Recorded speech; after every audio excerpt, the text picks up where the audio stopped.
तो हम एक बार फिर से बातचीत के सिलसिले को आगे बढ़ाते हैं साधना जी के साथ। साधना दीदी, एक बच्चा माँ के साथ होता है, सारा कुछ जो हम कहते हैं जो प्राइमरी स्कूल है, चाहे वो शिक्षा के क्षेत्र की आप बात करिए, चाहे समाज में खड़े होने की बात करिए, जो आज की डेट में बच्चों के अंदर एक बहुत बड़ी प्रॉब्लम आ रही है कि डिप्रेशन शुरू हो गया, जो आज से 20-25 साल पहले नहीं हुआ करता था। बच्चों के अंदर एक अननोन फ्राइट, अज्ञात भय जिसको हम कहते हैं, जो आज से पहले नहीं हुआ करता था। कहीं ना कहीं कुछ ना कुछ रिस्पॉन्सिबिलिटी शायद सबसे ज़्यादा माँ की होती है, क्योंकि अगर माँ बच्चे के बगल में खड़ी हो तो वो सारे डरों से निकल जाता है, सारे भय खत्म हो जाते हैं बच्चे के अंदर, और जब भय नहीं है तो डिप्रेशन होने का कारण ही नहीं रह जाता। हम आपके साथ अपने दर्शकों के लिए ये ज़रूर जानना चाहेंगे वो हिस्सा श्री माता जी का छुपा हुआ, क्योंकि आप लोगों को भी कभी ना कभी तो बच्चों के रूप में डर लगा होगा।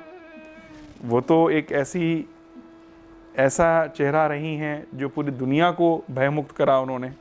आप लोगों को जो भय लगता था या कोई ऐसी घटना घटती थी, तब वो एक माँ के रूप में आपको कैसे हैंडल करती थी और क्या सिखाती थी?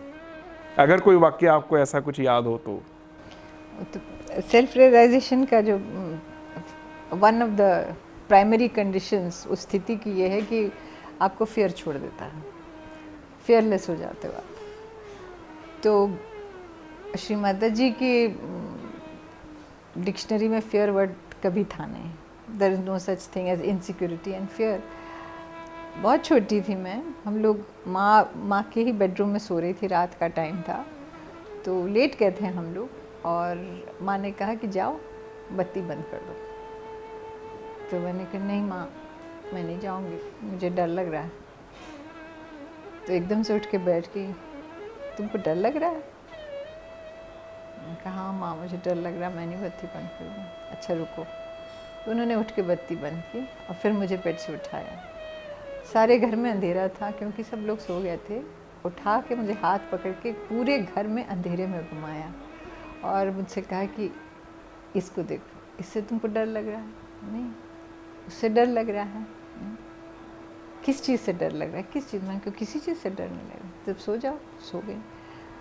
और उस दिन के बाद मुझे अंधेरे से कभी डर नहीं लगा। अब श्री माता जी की जिस लेवल की कनेक्शन था, जिस लेवल की अंडरस्टैंडिंग थी, उन्होंने न जाने किस लेवल से वो इनसिक्योरिटी निकाल दी, क्योंकि डर नाम की चीज़ सचमुच पर्सनालिटी से मेरे निकल गई। I am not scared of people, situations, खतरा, ये सब कुछ नहीं, नर्वस नहीं होती मुझे। बहुत छोटे थे बचपन में, तो एक और चीज़ से मुझे बहुत डर लगता था, वो था सांप। वो नोटबुक में, टेक्स्ट बुक में, साइंस की टेक्स्ट बुक में सांप की तस्वीर हो तो मैं उस पर कागज़ चिपका देती थी, मुझसे देखा नहीं जाता था। I was to be that scared of snakes. और मैं एक आपको बात बताऊँ, this is very interesting actually, क्योंकि एक स्टडी है, एक किताब है बाय कार्ल सागान, बहुत फेमस वो साइंटिस्ट है जिसने स्टडी की है इस बात की, कॉल्ड ड्रैगन्स ऑफ ईडन, एक किताब उसने छापी है। वेरी फेमस साइंटिस्ट कार्ल सागान। तो उसने रिसर्च ये किया है कि जो हम लोग के फियर्स हैं, they are located in the rear part of brain which actually controls are involuntary movements, जैसे हार्ट बीट हुआ है, उसी में इंस्टिंक्ट ऑफ फियर भी कोडेड है। And it is the oldest part of our brain, brain stem जो है ना इस शेप का, तो वो उसको उसने रेप्टिलियन कॉम्प्लेक्स का नाम दिया है। The fist shape right below the rear of the major part of our brain, वहाँ पे फियर कॉम्प्लेक्स। और फियर किस लिए होता है कि हम लोगों को वो अलर्ट करता है कि दिस चीज़ कैन हार्म यू, तो you have the emotion of fear. तो जैसे सामने कोई राक्षस खड़ा हो तो आप फियर हो के आप भाग जाओगे, इन protection of your species you experience fear. तो उसने ये स्टडी की कि हम लोग जो हैं, जैसे छोटे छोटे बच्चे भी हैं, उनको अगर आप रेप्टाइल की तस्वीर दिखाओ तो it has been observed that वो कांप जाते हैं। सांप की तस्वीर, even babies have never seen a snake, I have observed it in my own grand child, कि उसने एक तस्वीर देखे वैसे कांपी, because it is in her DNA that you have to be scared of snakes. Now this is very important to know that it is encoded in your DNA that you should dread snakes and reptiles, because it dates back to our fight between mammals and reptiles. उस वक्त की ये memory हम लोगों की DNA में चले आ रही है कि reptiles are dangerous to you, therefore fear the reptile. कोई छिपकली से बहुत मोहब्बत नहीं करता, दिस इज ऑल रेप्टाइल। हाँ, ये सब सारी चीज़ें, but it is seated in your DNA, in your brain. तो फियर से मुक्त होने के लिए उस डीएनए को आपको ट्रांसफॉर्म करना है, that you do not have to fear it. And I can tell you that something has happened which has given away my fear of snakes। अब मुझे स्नेक दिखता है तो मुझे डर नहीं लगता है, उसको लाइव भी देख लो मुझे डर नहीं लगता, उस पर थोड़ी दया आती कि बेचारे इसकी किस्मत पे रेंगना ही लिखा। How could that be transformed? Not by any mental suggestion, but it has come through a transformation of the DNA feed in what is an instinct। और वो जब ही हो सकता है when you have actually self realized yourself। तो क्योंकि वो connection आ गया with your cause, it is a very huge truth that unless and until you connect with that source from where all creation comes, you cannot change your DNA। बहुत से काम जो हम लोग जो इंस्टिंक्ट्स है, जो लोग बेसिक इंस्टिंक्ट्स होते हैं, they are encoded in our DNA. It can only be transformed through your self realization, not through mental suggestions और with the hand of Shrimati ji. But it does happen. You can get rid of all the instincts which instil fear in you, which give you insecurity, which make you a lesser human being। To go into evolution and perfection, you have to get rid of it from your DNA। श्रीमाता जी ने कभी आपके साथ जब परिवार में बैठे होंगे, बातचीत होती होगी, हर तरीके का माहौल बनता होगा, तो श्रीमाता जी ने इस बारे में आपके साथ कभी कुछ शेयर करा? एक तो आपने इंसिडेंस बताया कि किस तरीके से उन्होंने एक बच्चे के अंदर से एक माँ की तरह उस डर को निकाला, उसका प्रभाव भी आपने बताया कि वो उसके बाद से ज़िंदगी में किसी चीज़ से भी डर नहीं रह गया। क्या इसके अलावा भी कोई और ऐसा हादसा या ऐसा कोई घटना आपके उसमें हो जी, जिसमें श्रीमाता जी ने आपके साथ उस चीज़ को बाहर निकाला हो? बहुत, माँ का कंपैशन है सो अनलिमिटेड। चलिए हम इस चीज़ को आगे लेके चलते हैं। आज की डेट में एक बहुत, क्योंकि जो हमारी बातचीत है दर्शकों आपके साथ, जो हम आपके साथ शेयर करना चाह रहे हैं, वो ज़िंदगी की बहुत सारी समस्याएं जिससे आज की डेट में हमारा आधुनिक समाज जूझ रहा है। हमें लगता है कि अगर हम ये सारी बातें आपके साथ करेंगे तो बहुत सारी चीज़ों के समाधान इस बातचीत से ही निकल आएंगे, कहीं जाने की ज़रूरत नहीं है। हर समाधान हमारे अंदर है। और ख़ास करके जब हम बात करें श्रीमाता जी की, तो उन्होंने तो दुनिया का कोई ऐसा समाधान नहीं है जो हमें ना दिया हो। इस बातचीत के माध्यम से हम सिर्फ आपके साथ ये बात करना चाह रहे हैं कि किस तरीके से आप आराम से बहुत सर्वसाधारण जीवन में रहते हुए उन चीज़ों को समझिए कि अगर हम धर्म में हैं तो वो कोई बहुत स्पेशल चीज़ नहीं है। जैसे सांसें चल रही हैं, वो ज़िंदगी का, इस मनुष्य जीवन का एक हिस्सा है। हमारा ये कह देने से कि मैं धार्मिक हो गया, हमारे को कोई स्पेशल टैग नहीं मिल जाता और कोई फैसिलिटी नहीं क्रिएट होती। उसके साथ साथ हमें अपने जीवन को उसी तरीके से निभाना पड़ेगा जिससे सारे लोगों को सुख मिले और जिस तरीके से सारे लोगों ने आज तक जीवन को निभाया है। दीदी, एक बहुत कॉमन प्रॉब्लम चल रही है आज की डेट में, आप कह सकती हैं संकीर्णता आ गई है, न्यूक्लियर फैमिलीज़ हो गई हैं, पॉजिटिवनेस आ गई है। पहले जो हम कमाते थे, जो हमारी आमदनी होती थी घर परिवारों में, वो ज़्यादातर ये होता था कि सबके लिए यूज़ होती थी। धीरे धीरे वो दायरा कम होना शुरू हुआ, माँ बाप हो गए और बीवी बच्चे रह गए। धीरे धीरे वो दायरा और कम हुआ, सिर्फ न्यूक्लियर फैमिलीज़ में हस्बैंड वाइफ और बच्चे रह गए। आपने एक वाक़या शेयर करा था कि बहुत बड़ा परिवार था, संयुक्त परिवार था, जॉइंट फैमिली थी। कोई ऐसे घटनाएं जो आपके दिमाग में हो जहाँ पर श्रीमाता जी का वो चेहरा, वो उदार चेहरा कि अपने बच्चों के लिए सारे करते हैं, जिम्मेदारी है, फ़र्ज़ है, करना ही पड़ेगा, चाहे हंस के करें चाहे रो के करें, लेकिन कुछ ऐसी घटनाएं जिसमें उन्होंने अपने जो भी सीमित साधन थे, सीमित आमदनी थी, उसमें अपने उस विस्तृत परिवार के लिए भी कुछ करा हो या उस प्यार को दिखाया हो। अगर ऐसी कोई घटना हो तो हम ज़रूर चाहेंगे। उनकी जो जीवन की शैली थी वो यही थी कि जितना हो सके सबको समेटो और प्यार दो, और उसमें पैसे की कमी को भी रोड़ा नहीं बनी। जितना भी उनके पास जो भी साधन थे उन्होंने पूरी तरह उसको साधारण रूप से लुटाना ही कहेंगे कि बिल्कुल बिना किसी संकोच के उन्होंने सबको अपना प्यार ऐसा लुटाया कि सब लोग उसका नतीजा ये हुआ कि ज़रूर कुछ रुपया पैसा लगा, लेकिन जो ज़िंदगियाँ उससे बनी, जो उससे ट्रांसफॉर्म हो गई, वो आज इतने खुशहाल हैं। और श्री माता जी से इतने लिंक्ड हैं। और ये बात आई होप कोई उनमें से ज़रूर कोई सुने तो वो मुस्कुराए कि श्री माता जी का हाथ जो था उर्दू में बड़े शफ़क़त वो उनके सर पे पड़ा, और money was just a means to an end, एक साधन था महज, और उनके लिए और कुछ नहीं माने रखता था कि इससे किसी का कैसे भला हो सकता है। और नाप तौल हिसाब, श्री माता जी हिसाब रखती ही नहीं थी, कभी नहीं रखा, कभी हिसाब नहीं रखा। जो था जैसा था है तो बहुत अच्छा, नहीं है तो आ जाएगा, कर लेंगे कुछ। बहुत ही सहज वे में वो चलती थी। कभी उनको लड़कियों पे बहुत मोहब्बत थी, क्योंकि गर्ल चाइल्ड हुआ, जो आजकल हम लोग बहुत जेंडर प्रोटेक्शन जी बहुत ज़्यादा चल रहा है, वो उनको बहुत नेचुरल वे से था कि स्त्री की बहुत रक्षा करना चाहिए हर वे में, चाहे वो लड़की हो, चाहे वो घर की बहू हो, चाहे वो माँ हो, उसका बहुत प्रोटेक्शन करना चाहिए। शादियाँ करवाती थी लड़कियों की, किस तरह से हम लोग परिवार में एक ऐसी महिला थी, लड़की थी, उसकी कैसे प्रोटेक्शन में उन्होंने एक अरेंज मैरिज कोशिश की, नहीं लगी उनको, बहुत लड़की से कहीं ज़्यादा उनको दुख हुआ कि उसकी नहीं हो पाई। फिर दूसरी जगह बड़ा अच्छा लड़का ढूंढ के उसको खुशहाल करके शादी करके विदा करके उसके लिए कपड़े खरीद के उसको अपने ससुराल में पहुंचा दिया। और वो एक वाक़या है, ऐसे अनेक वाक़ये थे कि उन्होंने ऐसे काम किए कि लोग की मैरिजेस सेटल हो जाएं, लड़कियां सेटल हो जाएं।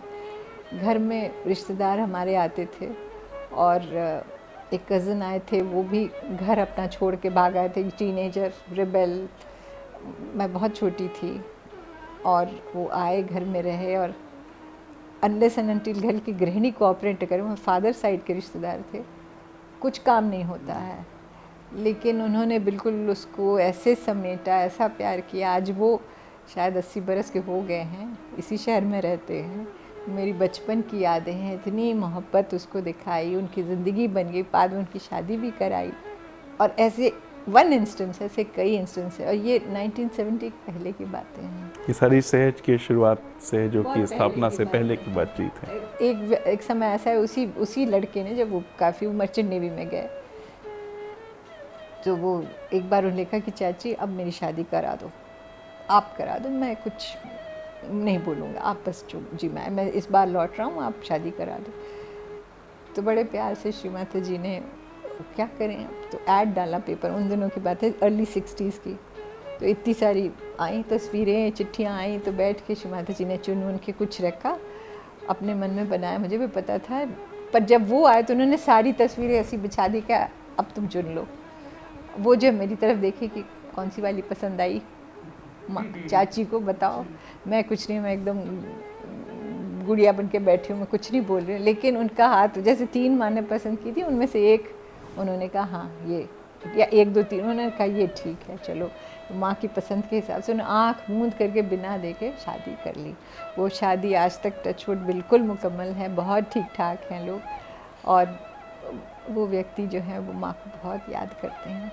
मिले थे हाल में, मेरे कज़न लगते हैं, बड़े भाई हैं। तो मैंने कहा आपको याद है दादा, आप जब शुरू में जब आप कमाने लगे थे, आप मेरे लिए एक फ़्रॉक लेके आए थे, और मैंने मेरी बर्थडे के दिन, और मेरे लिए ऊंचे के जूते, मैं छोटी सी थी, और कहने लगे हाँ लेकिन तुम्हारी अम्मा ने तुम्हारे लिए एक फ़्रॉक सिला था बहुत सुंदर, और तुमने ज़िद करके वो नहीं पहना, मेरा वाला पहन लिया, और रोने लगे। इस समय मैं पिछले साल की बात कर रही हूँ, इज़ क्वाइट ओल्ड नाउ, रोने लगे कि तुमने नहीं पहना उनका बनाया हुआ, तुमने मेरा वाला पहना। मैं तो बच्चा थी, जो बचपने में कुछ भी कर लिया। But his attachment to my mother was so great that he was grieving the fact that I as a child did not wear the dress that she had stitched. That is the bond that she created with these people.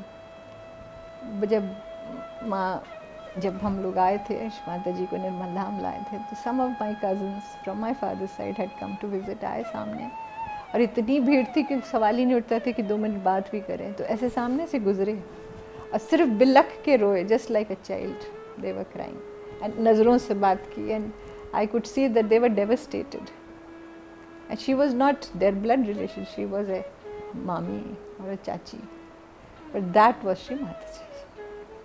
जितनी वो intense प्यार लोगों को करती थी, you know when you look at it today, और आज देखें इतने जो आप बात कहते हैं ना, न्यूक्लियर फैमिली हो गया है, सेल्फ सेंटर्ड लाइफ हो गई, कौन अपना, who will stick out their neck for other people, and से हाँ कि भाई तुम ऐसे शादी मत करो, वैसे करो। आज बॉदर कौन करता है? और ये अपना सारा सब कुछ छोड़ के, नहीं तुम्हारे को ऐसे ही करना है, तुम्हारे लिए ये ज़रूरी है, देखो तुम ये सही नहीं कर रहे। उनका धर्म बताना, उनको मजबूत बनाना, ये काम आसान नहीं है। श्रीमाता जी ऐसे चुटकियों में करती थी। तो प्रूफ उसका ये है कि आज वो लोग खुशहाल हैं बहुत, because they listen to her. उसमें लिप्त हो गए, वो उनके प्यार में लिप्त हो गए। तो एक ऑस्पिशियस नहीं, कहीं ना कहीं श्रीमाता जी का वो चेहरा निकल के आता है कि जब तक उन्होंने उस आध्यात्मिक मूवमेंट को, हम कह सकते हैं, नहीं शुरू करा एक साधारण इंसान के लिए, उससे पहले भी कहीं ना कहीं वो बहुत साधारण रूप से हर इंसान के लिए कार्य कर रहे थे। कहीं ना कहीं उनकी जो कनेक्टिविटी थी वो बहुत ज़्यादा थी और बहुत ज़बरदस्त थी, जिससे लोग उनके साथ जुड़ जाते थे। It is the fact. It is the fact. आपने एक बहुत छोटा सा भी एक जिक्र करा, शायद मैं आपसे प्रश्न कर सकता हूँ उस बारे में। आपने कहा आपने अम्मा का बनाया हुआ फ्रॉक नहीं, तो मतलब श्रीमाता जी खुद अपने बच्चों के लिए कपड़े भी बनाते थे? फ्रॉक बनाते थे, लहंगे बनाते थे, शमीज ग्रेट, सब चीज़ बनाते थे। वो एक हमारे पास छोटी मशीन होती थी ज़मीन पे रखने वाली, वो हाथ वाली जो होती थी, और कई बात उधर से माँ सिल रही, इधर से मैं पकड़े हुए हैं, वो सब काम चल रहा है। दर्शकों, ये बातचीत में मज़ा देखिए।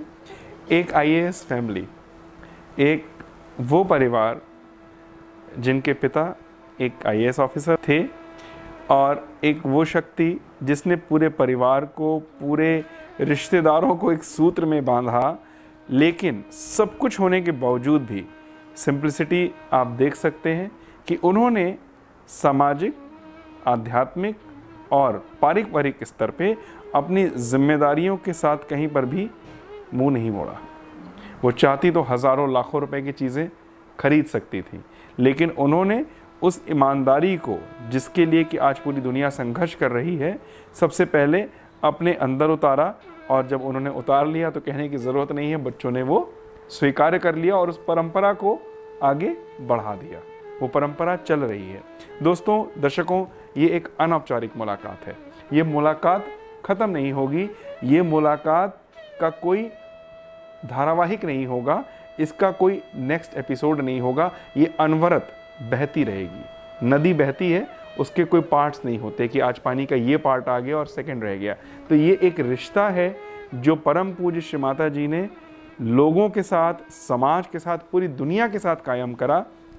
और सौभाग्य है हमारा कि हम उनके परिवार में साधना जी के साथ बैठे हैं और उनसे वो सारी चीज़ें एक परिवार की तरह आपके साथ, आपके सामने लेकर के आ रहे हैं, जिससे हम जान सकें कि इतनी ऊंची आध्यात्मिक शख्सियत होने के बावजूद उन्होंने जीवन के संघर्षों को, उसके चैलेंजेस को स्वीकार करा, पीठ नहीं दिखाई और बड़ी सादगी के साथ उन सारी चीज़ों को, जिसके लिए आज समाज चीखता है, चिल्लाता है, 50 बार ये गवाहियाँ देता है कि मैं बहुत परेशान हूँ, उन्होंने उसको ज़िंदगी का एक हिस्सा माना और उस परेशानी को, दुनिया की परेशानी को अपनी परेशानी समझ करके हर चीज़ का समाधान दिया। हम इस बातचीत के सिलसिले को आगे और बढ़ाएंगे।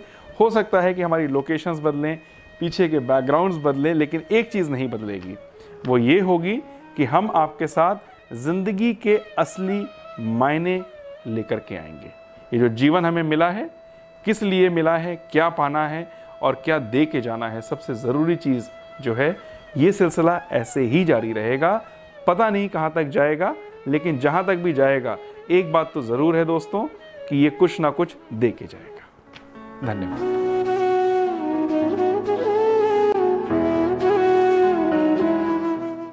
Subscribe to our YouTube channel News DNN by clicking the bell icon. Don't forget to like, comment and share.